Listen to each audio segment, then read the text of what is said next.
Good morning, or good afternoon, or good evening, whichever time zone you're in.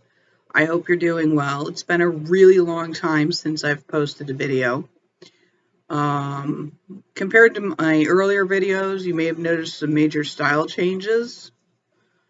And some of this is due to the fact that I've started losing hair through here. And I'm still working on figuring out wrapping styles that do not put pressure on my scalp. That is not easy. Um, I'm still going by the moniker of Veiled Witch because, quite frankly, I'm the only one who has it. There's other people out there that have got some copycat monikers of it, but I managed to coin it before people started jumping on that bandwagon. So, I guess go me. There's been a lot that's been going on in the world since my last video post. And I think the first thing I want to address is what happened yesterday in Buffalo.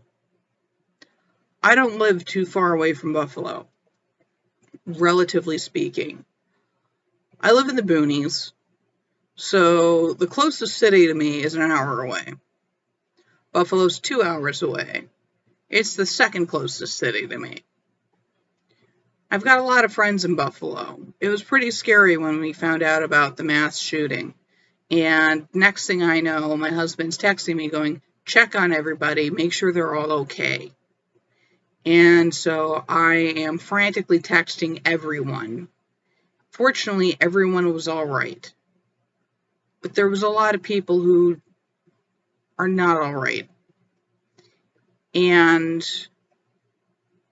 this business of the white supremacist lone wolf myth that's out there, saying this guy was just a lone wolf and you really have nothing to worry about, is a lie.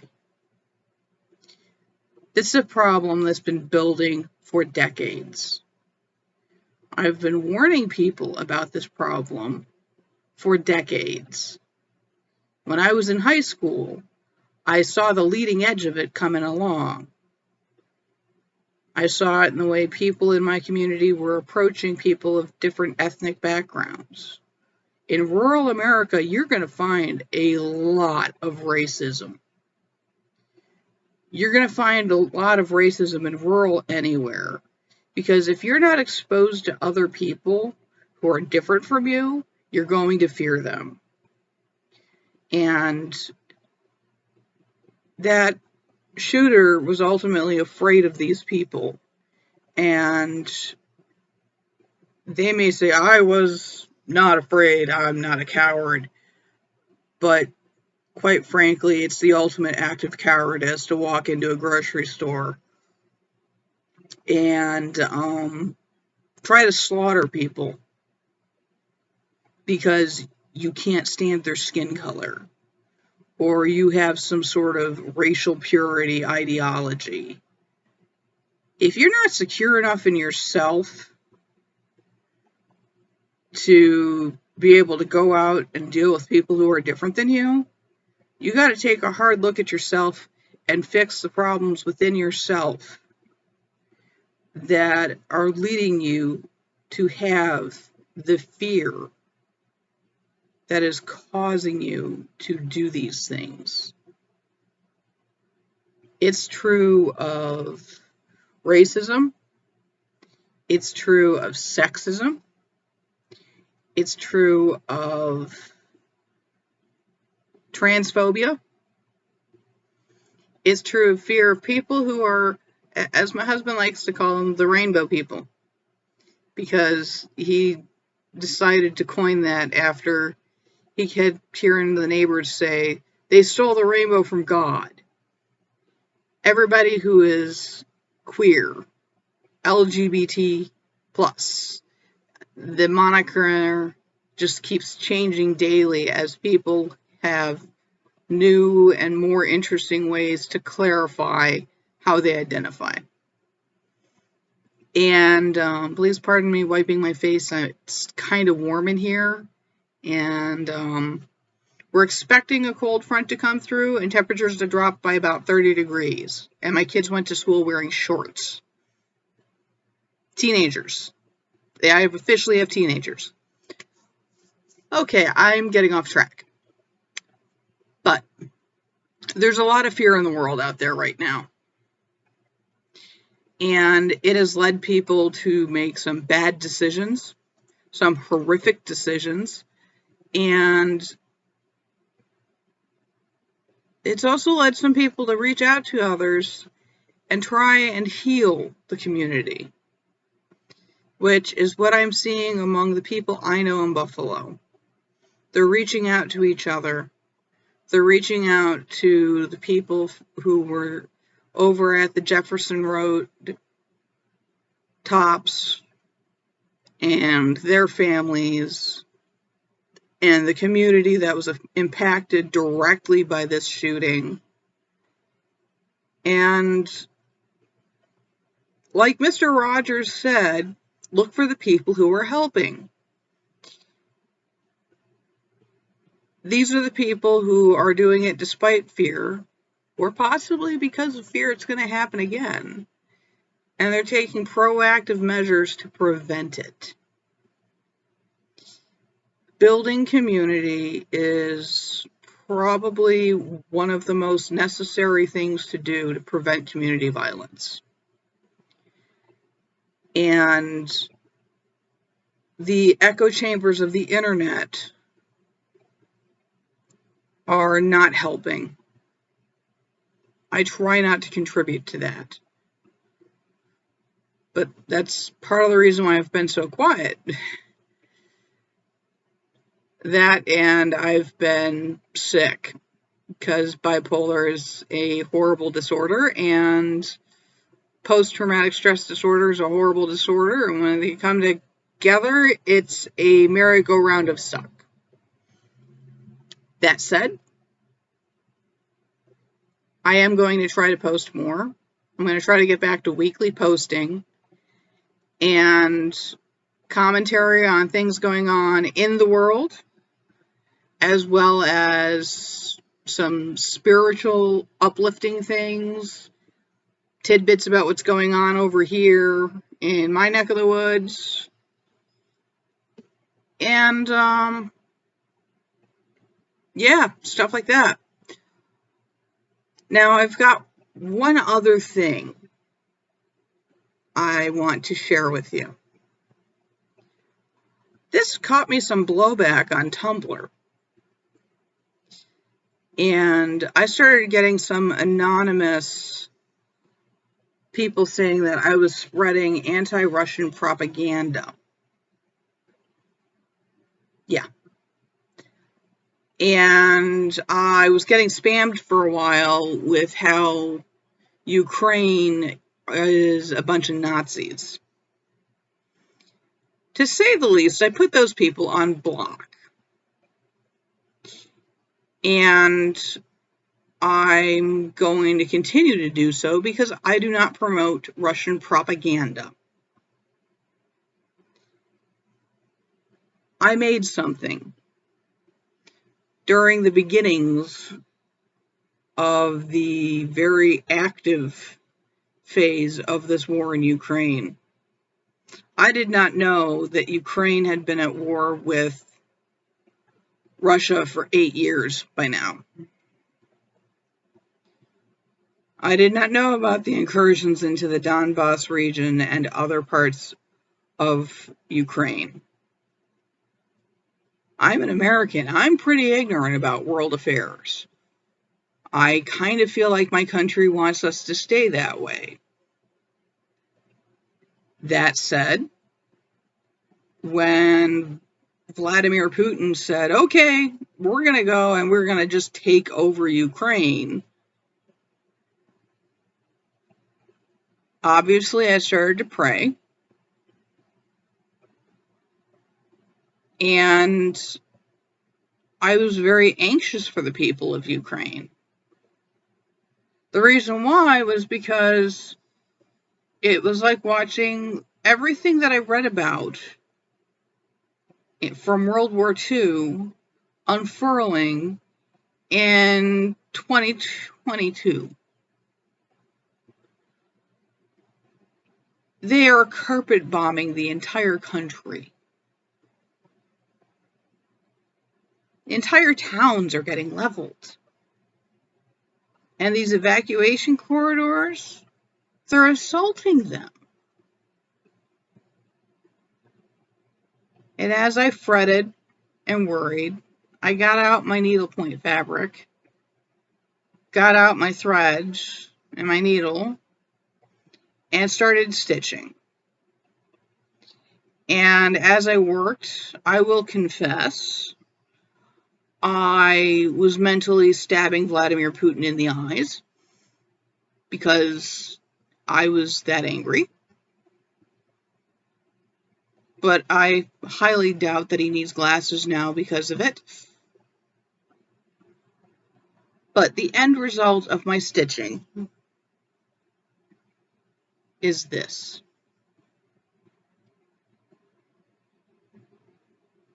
Let me pull this back a little bit so you can see the whole thing. I'm still getting the camera figured out. The garden at the bottom represents the hopes and dreams of the Ukraine. The light brown fence are the defenders of Ukraine. The field above it represents Ukraine's role as the breadbasket of the European region. The figure in the middle holding a flower and a sword and is crowned represents Ukraine. To either side, I've put traditional Ukrainian elements, as did the border above, and I put down glory to Ukraine, because I am firmly in Ukraine's camp on this. People are going to say, well, what about this part of the world? What about that part of the world? There's a lot of world politics that I don't know about, and I'm still learning, and you're probably going to hear from me on it. But what's going on in Ukraine is an atrocity. There are war crimes being committed in real time. And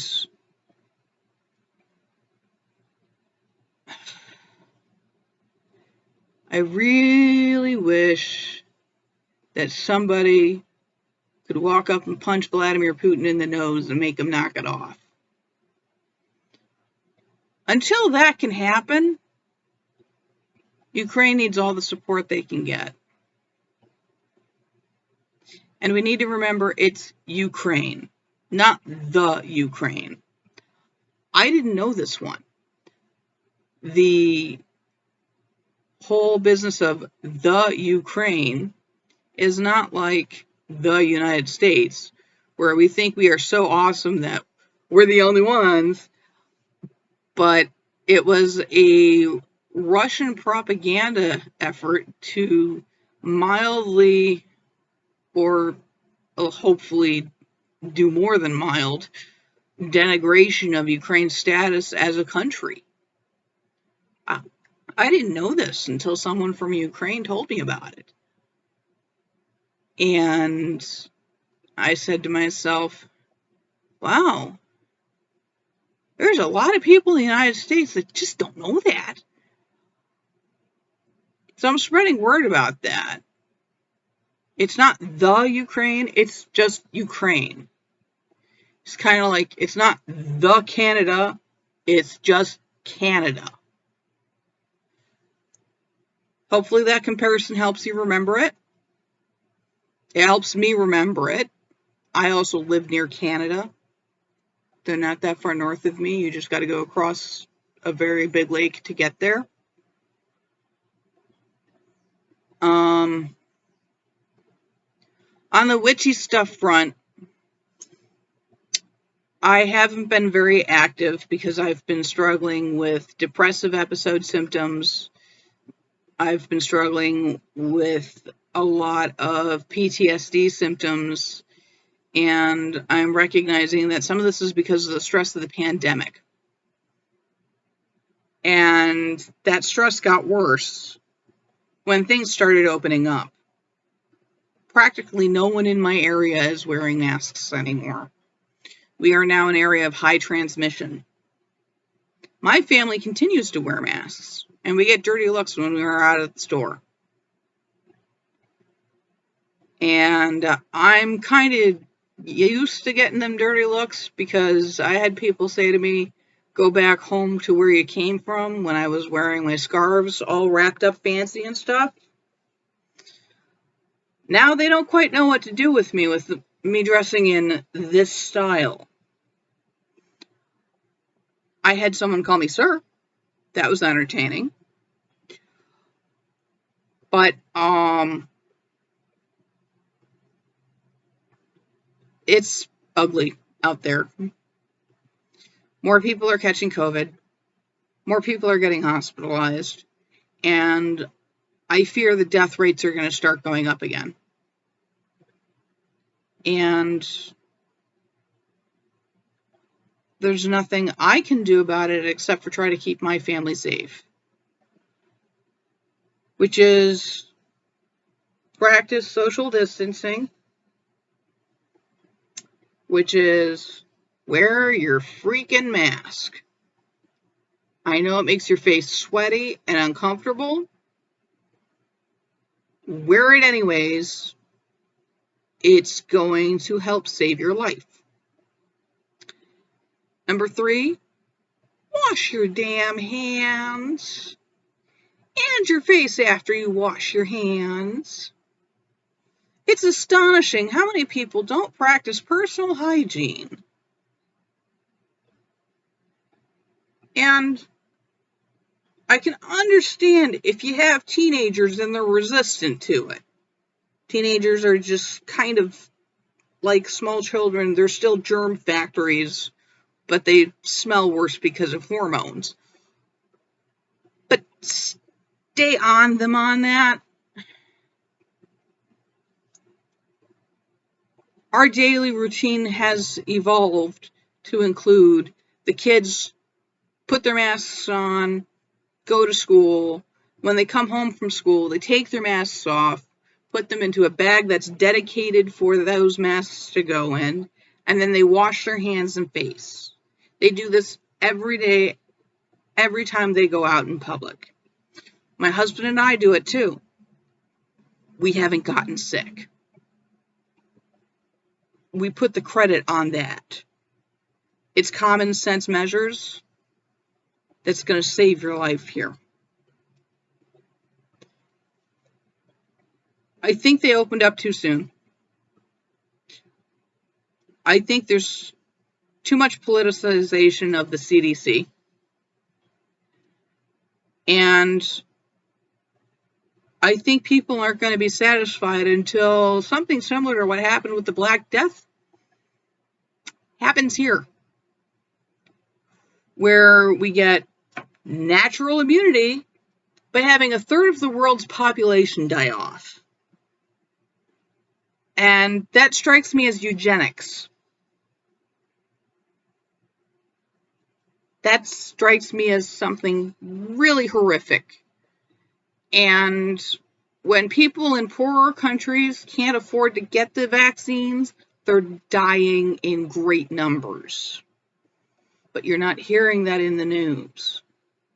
And we're conveniently ignoring the fact that as of right now, we've gone over the 1 million dead mark from COVID in the United States. That's a big number. That's a lot more people than what the flu kills annually. It's not going away because it's inconvenient. It's not going away because we are not going to live in fear. It's here. It's going to stick around. We have to adapt or we're going to die.